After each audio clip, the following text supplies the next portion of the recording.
இலங்கையின் மத்தள சர்வதேச விமான நிலையத்தில் அமெரிக்காவின் 2 போர் விமானங்கள். அனுமதி மறுத்த இலங்கை அரசு.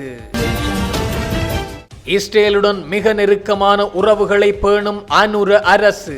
இலங்கைக்குள் நுழைந்த இஸ்ரேலின் மொசாட் உளவு அமைப்பு. கடும் எச்சரிக்கை விடுத்த விமல் வீரவம்ச. யாழ் பல்கலைக்கழகத்தின் பெண் விரிவுரையாளரை அடித்து படுகொலை செய்த மருமகன். விசாரணைகள் தீவிரம். மட்டக்களப்பு வவுனதீவில் இடம்பெற்ற மிக மோசமான சம்பவம். கிணத்திலிருந்து உயிருடன் மீட்கப்பட்ட பெண் கொடுத்த அதிர்ச்சி வாக்குமூலம். கிணத்துக்குள் கிடக்கும் பல சடலங்கள். வெளிவந்த அதிர்ச்சி. இலங்கையில் மீண்டும் உயரும் எரிபொருளுக்கான விலை. எச்சரிக்கை விடுத்த ஜனாதிபதி அனுரகுமார திசாநாயக்க. வவுனதீவிலிருந்து மட்டக்களப்பு நகருக்கு 2 வயது குழந்தையுடன் நேற்று வியாழக்கிழமை சென்று காணாமல் போன இளம் தாய் ஒருவர் தாந்தாமலை நெல்லிக்காடு வயல் பிரதேசத்தில் பாலடைந்த கிணறு ஒன்றிலிருந்து உயிருக்கு போராடிய நிலையில் மீட்கப்பட்டுள்ளார். அத்தோடு அதே கிணற்றிலிருந்து அழுகிய நிலையில் சடலம் ஒன்று மீட்கப்பட்டுள்ளதை அடுத்து அங்கு பெரும் பரபரப்பு ஏற்பட்டுள்ளது. வவுனதீவு காவல்துறை பிரிவில் உள்ள கொத்தியாவளை பகுதியைச் சேர்ந்த 27 வயதுடைய இளம் தாய் ஒருவர் அவரது 2.5 வயது குழந்தைக்கு ஏற்பட்ட காய்ச்சலுக்கு மருந்தெடுப்பதற்காக நேற்று வியாழக்கிழமை காலையில் வீட்டிலிருந்து மட்டக்களப்பு போதனா வைத்தியசாலைக்கு புறப்பட்ட நிலையில் இரவாகியும் வீடு திரும்பாததை அடுத்து உறவினர்கள் அவரை தேடி வந்ததுடன் வவுனதீவு காவல் நிலையத்தில் முறைப்பாடு செய்திருந்தனர். இந்த நிலையில் சம்பவ தினமான வெள்ளிக்கிழமை காலை கொக்கட்டிச்சோலை காவல் பிரிவில் உள்ள தாந்தாமலை நெல்லிக்காடு பகுதியில் மாட்டுப்பட்டியில் பால் எடுப்பதற்காக சிலர் சென்று கொண்டிருந்த போது அந்த பகுதியில் பிரதேசத்தில் உள்ள பாலடைந்த கிணறு ஒன்றில் இருந்து அலறல் சத்தம் கேட்டுள்ளது. அதனைத் தொடர்ந்து அங்கு சென்று பார்த்தபோது பெண்ணொருவர் கழுத்தளவு நீரில் உயிருக்காக போராடி கொண்டிருப்பதை அவர்கள் கண்டுள்ளனர். இதனை அடுத்து காவல்துறையினருக்கு அறிவிக்கப்பட்டு பெண் மீட்கப்பட்ட போது அவர் கிணற்றில் அழுகிய நிலையில் சடலங்கள் இருப்பதாக தெரிவித்த நிலையில் அவரை மட்டக்களப்பு போதனா வைத்தியசாலையில் அனுமதித்தனர். இதேவேளை அவருடன் வந்த குறித்த குழந்தை கொத்தியாவளையில் உள்ள அவரது வீட்டில் இருந்து சுமார் 2 கிலோமீட்டர் தூரம் கொண்ட வயல் பகுதியில் கைவிடப்பட்டு அழுது கொண்டிருந்த நிலையில் உயிருடன் மீட்கப்பட்டு மட்டு போதனா வைத்தியசாலையில் அனுமதிக்கப்பட்டுள்ளது. இதனைத் தொடர்ந்து காவல்துறை நீதிமன்ற அனுமதியை பெற்று தடவியல் பிரிவு காவல்துறையினர் வரவழைக்கப்பட்டு கிணற்றில் அழுகிய நிலையில் இருந்த சுமார் 20 வயதுக்குட்பட்ட பெண் ஒருவரின் சடலம் ஒன்றை மீட்டு பிரேத பரிசோதனைக்காக மட்டு போதனா வைத்தியசாலை பிரேத அறையில் ஒப்படைத்தனர். இச்சம்பவத்தினால் பாதிக்கப்பட்ட அவர் பெரும் அதிர்ச்சி அடைந்து பயந்த நிலையில் இருந்து வருவதால் அவரிடம் தொடர்ந்து விசாரணை செய்ய முடியாத நிலை ஏற்பட்டுள்ளதாக காவல்துறையினர் தெரிவித்துள்ளனர். இந்த நிலையில் குறித்த இளம் தாய் கடத்தப்பட்டாரா, கொள்ளையர்கள் வாகனத்தில் கடத்திச் சென்றனரா, தங்க ஆபரணங்கள் கொள்ளையடிக்கப்பட்டதா என பல கோணத்தில் கொக்கட்டிச்சோலை வவுனதீவு காவல்துறை மாவட்ட புலனாய்வு பிரிவினர் விரிவான விசாரணைகளை மேற்கொண்டு வருகின்றனர். மேலும் அழுகிய நிலையில் மீட்கப்பட்ட சடலம் கடந்த மாதம் வெள்ளாவள்ளி காவல்துறை பிரிவுக்குட்பட்ட பகுதியில் காணாமல் போன பெண்ணுடையதாக இருக்கலாம் என காவல்துறையினர் சந்தேகம் வெளியிட்டுள்ளனர். உலக நாடுகள் எரிபொருள் விலை அதிகரிப்பு குறித்து முடிவெடுத்துள்ளதாகவும் ஏறத்தாழ 6% முதல் 50% வரை எண்ணெய் விலை அதிகரித்துள்ள நிலையில் எமது நாட்டில் 8% மாத்திரமே அதிகரித்துள்ளதாக ஜனாதிபதி அனுரகுமார திசாநாயக்க தெரிவித்துள்ளார். மத்திய கிழக்கில் நிலவும் நெருக்கடி நிலைமையால் உலக சந்தையில் மசகு எண்ணெய் விலை அதிகரித்துள்ளமை மற்றும் ஏனைய நாடுகளில் எரிபொருள் விலை உயர்ந்துள்ளமை தொடர்பில் ஜனாதிபதி நாடாளுமன்றத்தில் விளக்கமளித்த போதே இவ்வாறு குறிப்பிட்டார். இதுகுறித்து ஜனாதிபதி மேலும் தெரிவிக்கையில் மார்ச் மாதம் 24 தொடக்கம் 25ஆம் தேதிகளில் 90,000 மெட்ரிக் டன் மசகு எண்ணெய் ஏற்றிய கப்பல் ஒன்று வரவிருந்தது. எமக்கு மசகு எண்ணெய் புஜைரா துறைமுகத்திலிருந்தே வருகின்றது. ஆனால் அத்துறைமுகத்திற்கு நேர்ந்த விபத்தை நீங்கள் அறிவீர்கள். மேலும் வரவிருந்த 90,000 மெட்ரிக் டன் மசகு எண்ணெய் கப்பலும் வராது. மசகு எண்ணெய் கப்பல்கள் கிடைக்காமையினால் தான் எமக்கு பிரச்சினை உருவெடுக்கலாம். இதற்கமைய மார்ச் 5ஆம் தேதி நாம் ஒரு டெண்டர் கோரினோம். அது இந்த 17ஆம் தேதி திறக்கப்பட்டது. டீசல், பெட்ரோல், எண்ணெய், ஜெட் A1 மற்றும் 2 மசகு எண்ணெய் கப்பல்களுக்காக இந்த டெண்டர் கோரப்பட்டது. அதன்படி ஏப்ரல் 6 தொடக்கம் 7 திகதிகளில் டீசல் கப்பலும், ஏப்ரல் 16 தொடக்கம் 17 திகதிகளில் பெட்ரோல் கப்பலும், ஏப்ரல் 12 தொடக்கம் 13 திகதிகளில் மசகு எண்ணெய் கப்பலும், ஏப்ரல் 10 தொடக்கம் 11 திகதிகளில் விமானங்களுக்கான ஜெட் A1 கப்பலும் வருவதற்கு டெண்டர்கள் வழங்கப்பட்டுள்ளன. உலக சந்தையில் $1 எண்ணெய் விலை அதிகரித்தால் எமது நாட்டில் எண்ணெய் விலை $2 அதிகரிக்கும். இதே விலை சூத்திரமாகும். டாலருக்கு நிகரான ரூபாயின் வீழ்ச்சி காரணமல்ல. உலக சந்தையில் எரிபொருள் விலை அதிகரிப்பு எமக்கு பாதிப்பை ஏற்படுத்தியுள்ளது. உலகம் முழுவதும் முழுவதும் உள்ள நாடுகள் எரிபொருள் விலை அதிகரிப்பு குறித்து முடிவெடுத்துள்ளன.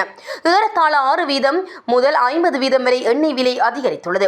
எமது நாட்டில் நாம் 8% மாத்திரமே அதிகரித்துள்ளோம். உலகில் 49% வரை அதிகரிப்பு ஏற்பட்டுள்ளது. 57 விதமான எரிபொருளை பெட்ரோலிய கூட்டுத்தாபனம் வழங்குகின்றது. கூட்டுத்தாபனம் மாத்திரம் இருந்திருந்தால் ஒரே நேரத்தில் நட்டமடைந்து மறுநேரம் இலாபம் ஈட்டி இதனை முகாமைத்துவம் செய்திருக்கலாம். ஆனால் 43% தனியார் துறையிடம் உள்ளது. தற்போதைய சந்தை விலையை வழங்காவிட்டால் எரிபொருளை இறக்குமதி செய்ய போவதில்லை என அவர்கள் கூறுகின்றனர். அது நியாயமானது. அவர்களின் கணக்கீட்டின்படி ஒரு கப்பல் மூலம் அவர்களுக்கு $55 மில்லியன் நட்டம் ஏற்படுகின்றது. இவ்வளவு பெரிய நட்டத்தில் யாரும் எண்ணெயை கொண்டு வர மாட்டார்கள். எனவே எரிபொருள் விநியோகத்தில் தனியார் துறையின் பங்களிப்பு அவசியமானது. ஆனால் அவர்களின் செலவுக்கு ஏற்ப விற்பனை செய்ய முடிந்தால் மாத்திரமே அவர்கள் பங்களிப்பார்கள். எனவே எரிபொருள் விலை குறித்து நாம் மிக விரைவில் கவனம் செலுத்த வேண்டும். தற்போதுள்ள சட்டத்தின்படி நிறுவனங்களுக்கு விலையை அதிகரிக்க அனுமதி உண்டு. இருப்பினும் சட்டத்தின்படி உச்ச விலையை பெட்ரோலிய கூட்டுத்தாபனமே தீர்மானிக்கின்றது. நாம் இந்த நிறுவனங்களுடன் ஒப்பந்தம் செய்திருந்தாலும் சட்டத்தில் தேவையான திருத்தங்களை செய்யவில்லை. எரிபொருள் மூலம் எமக்கு கிடைக்கும் வரி வருமானம் 20 பில்லியன் ஆகும். கடந்த ஆண்டு டீசல் மீதான வரியூடாக எமக்கு 240 பில்லியன் வருமானம் கிடைத்துள்ளது என தெரிவித்தார்.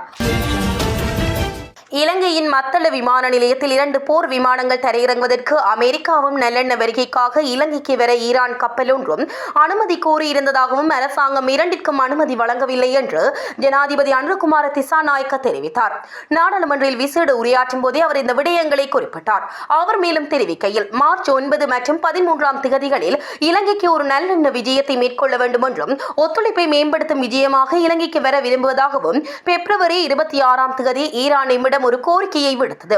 மார்ச் மாதத்தின் 9 மற்றும் 13ஆம் திகதிகளில் அந்த அனுமதியை வழங்குவது குறித்து நாம் ஆராய்ந்து கொண்டிருந்தோம்.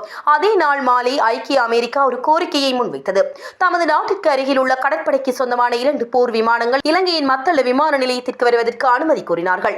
எமது மேசை மீது 2 ஆவணங்கள் இருந்தன. ஒன்று ஈரான் விடுத்த கோரிக்கை. மார்ச் 9 மற்றும் 13ஆம் திகதிகளில் தமது கடற்படை கப்பல்கள் பிரவேசிப்பதற்கு அனுமதி கோரியிருந்தது. மறுபுறம் ஐக்கிய அமெரிக்கா விடுத்த கோரிக்கை. தமது கடற்படைக்கு சொந்தமான 2 போர் விமானங்கள் எமது மத்தள விமான நிலையத்திற்கு வருவதற்கு அனுமதி கோரியிருந்தது. இந்த நிலையில் நாம் மிக தெளிவான ஒரு முடிவை எடுத்தோம். அந்த நேரத்தில் போர் குறித்த சமிக்ஞைகள் ஏற்கனவே தோன்றியிருந்தன. நாம் அந்த 2 கோரிக்கைகளுக்கும் அனுமதி வழங்கவில்லை. அதுதான் நடுநிலைமை. நான் இங்கே கேட்கின்றேன், ஏன் ஈரானிய கப்பல்களுக்கு அனுமதி வழங்கவில்லை என வினவப்பட்டது எனக்கு நினைவிருக்கின்றது. ஒருவேளை அனுமதி வழங்கியிருந்தால் என்ன நடந்திருக்கும்? எமது ஒட்டுமொத்த நடுநிலைமையும் நழுவி போயிருக்கும். நாம் ஒரு தரப்பிற்கு சார்பாக செயற்பட்டிருப்போம். இல்லையெனில் நாம் மற்றைய தரப்பிற்கும் இடமளிக்க வேண்டியிருந்திருக்கும். அவ்வாறு நடந்திருந்தால் எங்கோ தொலைதூர பிராந்தியத்தில் உள்ள அந்த போர் மோதலானது மத்தள விமான நிலையத்திற்கும் கொழும்பு துறைமுகத்திற்கும் அருகில் வந்திருக்கும். நாம் அதனை செய்யவில்லை. அத்தகைய அழுத்தங்கள் மத்தியிலும் அந்த நடுநிலைமை கொள்கையை பாதுகாத்துள்ளோம் என தெரிவித்தார். இலங்கையில் தற்போதுள்ள தேசிய மக்கள் சக்தி அரசாங்கத்தின் கீழ் இஸ்ரேலிய உளவு அமைப்பான மொசாட் மிகவும் சக்தி வாய்ந்த முறையில் இயங்கி வருவதாக தேசிய சுதந்திர முன்னணியின் தலைவர் விமல் வீரவன்ச பாரிய குற்றச்சாட்டொன்றை முன்வைத்துள்ளார். கொழும்பில் நடைபெற்ற இரத்தமும் கண்ணீரும் என்ற கருத்தரங்கில் உரையாற்றிய அவர், அரசாங்கம் பதவியேற்ற பின் முதன்முறையாக இலங்கை இஸ்ரேல் நாடாளுமன்ற நட்பு சங்கம் உருவாக்கப்பட்டுள்ளதை சுட்டிக்காட்டினார்.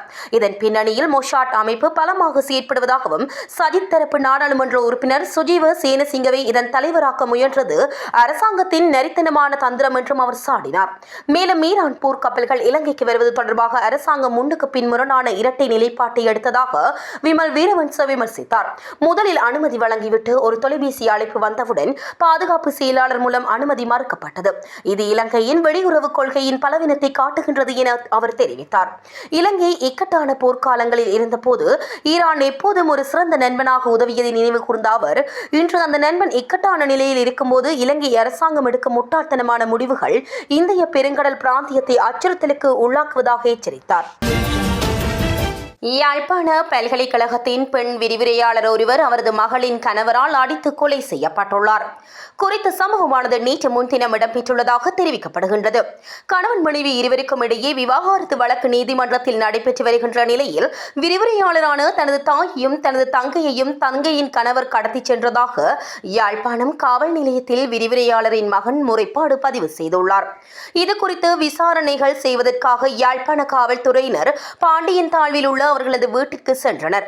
அங்கே வீட்டினோடு கலற்றப்பட்டு கயிறு மூலம் வெளியேறியதற்கான ஆதாரமும் அறுக்கப்பட்ட தலைமுடி ஆதாரமும் காணப்பட்டுள்ளது.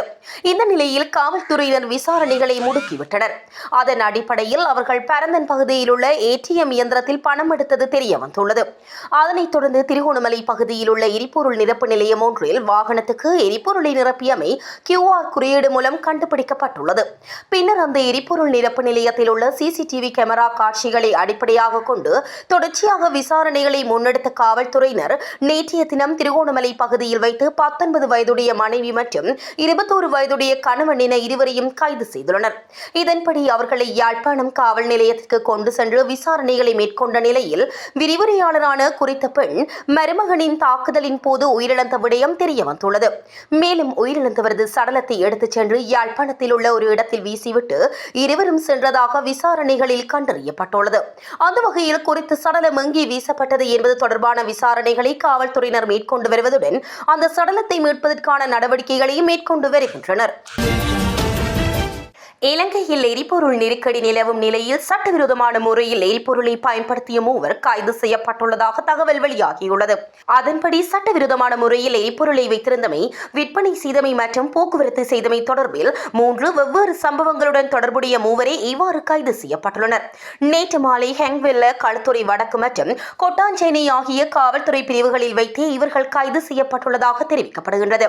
ஹெங்வெல்ல காவல்துறை பிரிவுக்குட்பட்ட எமுல்கம பகுதியில் மேற்கொள்ளப்பட்ட சோதனையின் போது அனுமதி பத்திரமின்றி 645 லிட்டர் டீசலை வைத்திருந்த 31 வயதுடைய நபர் ஒருவர் கைது செய்யப்பட்டுள்ளார். களுத்துறை வடக்கு காவல்துறை பிரிவின் பேராசிபுர பகுதியில் முன்னெடுக்கப்பட்ட சோதனையில் அனுமதி பத்திரமின்றி 35 லிட்டர் 500 மில்லி லிட்டர் பெட்ரோலை விற்பனைக்காக வைத்திருந்த குற்றச்சாட்டில் 32 வயதுடைய சந்தேக நபர் ஒருவர் கைது செய்யப்பட்டார். கொட்டாஞ்சேனை காவல்துறை பிரிவின் புலுமெண்டல் பகுதியில் லொரி ஒன்றின் மூலம் அனுமதி பத்திரமின்றி 2000 லிட்டர் டீசலை கடத்திச் சென்ற 25 வயதுடைய சந்தேக நபர் ஒருவர் கைது செய்யப்பட்டுள்ளார். இச்சம்பவங்கள் தொடர்பான மேலதிக விசாரணைகளை அந்தந்த காவல் நிலையங்கள் மேற்கொண்டு வருகின்றமை குறிப்பிடத்தக்கது.